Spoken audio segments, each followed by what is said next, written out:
Ei, você, se liga nessas imagens aqui de 2013. O que pode parecer uma simples substituição foi, na verdade, um momento que marcou uma das maiores polêmicas da história do futebol brasileiro. O Radar Peleja de hoje te explica o rebaixamento da Portuguesa em 2013. 8 de dezembro de 2013, última rodada do Campeonato Brasileiro. Com o título do Cruzeiro confirmado rodadas antes e a maioria das vagas para Libertadores definidas com antecedência, a atenção de todo mundo estava na luta contra o rebaixamento, que acabou com uma confusão entre dois clubes específicos, Fluminense e Portuguesa. O Coxa escapou da segundona, vencendo o São Paulo por 1-0. Esse resultado decretou o rebaixamento do Fluminense, que mesmo com a vitória fora de casa contra o Bahia, se tornou o primeiro campeão brasileiro a ser rebaixado no ano seguinte do seu título. Já a Portuguesa empatou com o Grêmio e terminou o campeonato na 12ª colocação, deixando a torcida aliviada por ter garantido mais um ano na Série A. Mas esse não foi bem o final da história. 3 dias depois do fim do campeonato, começaria o processo que mudaria para sempre a trajetória da Lusa. A Portuguesa foi denunciada pela Procuradoria-Geral do Superior Tribunal de Justiça Desportiva, o STJD. Isso foi pela escalação irregular do meia Everton. O Everton tinha tomado um cartão vermelho na 36ª rodada e cumpriu suspensão automática na rodada seguinte, mas ainda não tinha sido julgado pelo STJD. O julgamento rolou 2 dias antes da última rodada, no dia 6 de dezembro, e ele recebeu um jogo a mais de suspensão, ou seja, ele teria que ficar fora da próxima partida do time, justamente o jogo contra o Grêmio. Mesmo suspenso, ele foi relacionado e entrou em campo contra o tricolor gaúcho aos 32 minutos do segundo tempo. O Flamengo, um dos adversários diretos da Lusa na luta pelo rebaixamento, foi denunciado pelo mesmo motivo, depois de escalar de forma irregular o lateral André Santos. A punição prevista para esse tipo de caso é a perda de 3 pontos e mais a quantidade de pontos conquistados no jogo de escalação irregular. O julgamento dos casos aconteceu no dia 16 de dezembro, contando com protestos de torcedores da Portuguesa e do Fluminense. O Fluminense escaparia da degola se o clube paulista perdesse pontos.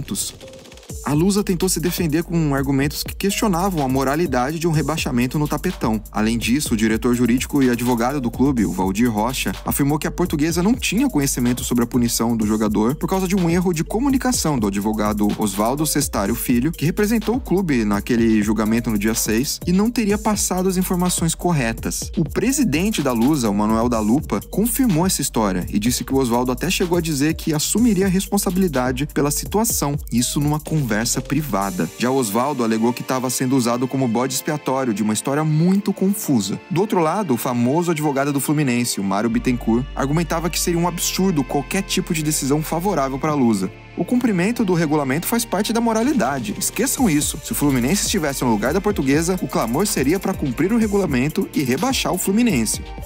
A decisão da primeira comissão disciplinar do STJD foi unânime, punindo a Portuguesa com a perda de 4 pontos e uma multa de R$1.000, um resultado que rebaixou a Lusa e salvou o Flu. O Flamengo tomou a mesma punição e terminou o campeonato na 16ª posição. A Lusa até entrou com recurso e teve um novo julgamento no dia 27 de dezembro, mas de novo foi derrotada por unanimidade e teve o rebaixamento decretado. Mas a decisão do STJD não significou o fim das brigas judiciais. Inconformados com a situação, os torcedores, junto com o próprio clube, começaram a mover ações judiciais na justiça comum, quase sempre usando o Estatuto do Torcedor para tentar reverter essa decisão. Alguns torcedores chegaram a conseguir liminares que devolveriam o clube para a primeira divisão, mas aos poucos todos esses processos foram derrubados pela CBF, que questionava a legitimidade das ações. Um exemplo bizarro da confusão gerada por essas ações dos torcedores rolou na estreia da Série B de 2014. A Lusa entrou em campo contra o Joinville na primeira rodada, mas abandonou a partida aos 17 minutos do primeiro tempo, alegando que um torcedor tinha conseguido uma liminar em São Paulo, suspendendo a decisão do STJD e automaticamente tirando o clube da segunda divisão.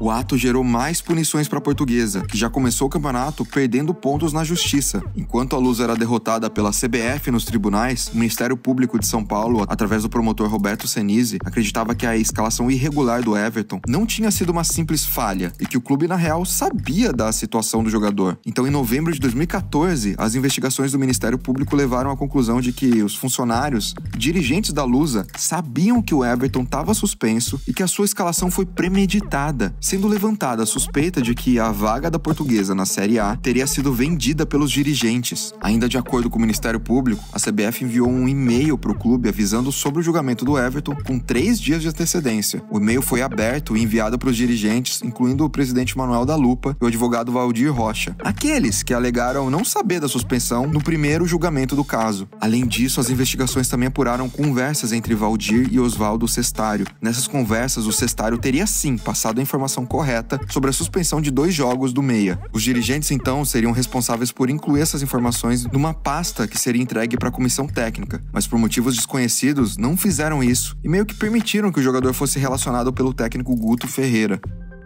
Próximo passo da investigação seria encontrar as movimentações financeiras que provariam a fraude e o recebimento do dinheiro pelos cartolas do clube, a operação que foi feita pelo Grupo de Atuação Especial de Repressão ao Crime Organizado. O principal suspeito era o presidente da Lupa, que em 2013 estava no final do seu mandato, num momento de pressão política e crise financeira do clube. O da Lupa era o protagonista de outra confusão envolvendo a Portuguesa e o banco Banif, que era o patrocinador. Na época, a Lusa não conseguia tomar empréstimos por conta de problemas trabalhistas e fiscais. Para manter o clube funcionando, ele e outras 2 pessoas passaram a receber os depósitos de empréstimos do banco em contas pessoais, para depois repassar para o clube e quitar os débitos. Quando o banco começou a cobrar a dívida de mais de 30 milhões de reais, o presidente afirmou que a dívida era da Portuguesa, enquanto conselheiros do clube alegavam que o repasse do dinheiro não tinha sido feito de maneira transparente. Enquanto essa situação se arrastava na justiça, em 2016, o Ministério Público de São Paulo arquivou o caso Everton por falta de provas sobre a possível venda da vaga, deixando os torcedores sem respostas e com a sensação de impunidade dos envolvidos. As consequências de 2013 foram desastrosas para a Portuguesa. Você sabe bem que depois disso veio uma sequência interminável de crises, a pior fase da história da Lusa, com grandes dívidas, leilões frustrados do próprio estádio e rebaixamentos, claro, até ficar sem divisão nenhuma, sem divisão nacional. 10 anos depois do caso Everton, em 2023, a Lusa segue buscando a sua reconstrução, que parece estar rolando aos poucos, com o apoio da torcida, com regularização de dívidas trabalhistas e com algumas conquistas, como a permanência na Série A do Paulistão. A gente achou importante fazer esse dossiê com vários pontos nessa linha do tempo, para você entender nesse radar, talvez algum detalhe que tenha passado, que você não tenha percebido ao longo desses últimos anos. Então deixa o seu like, comenta embaixo o que você achou, se inscreva no Peleja e até o próximo radar.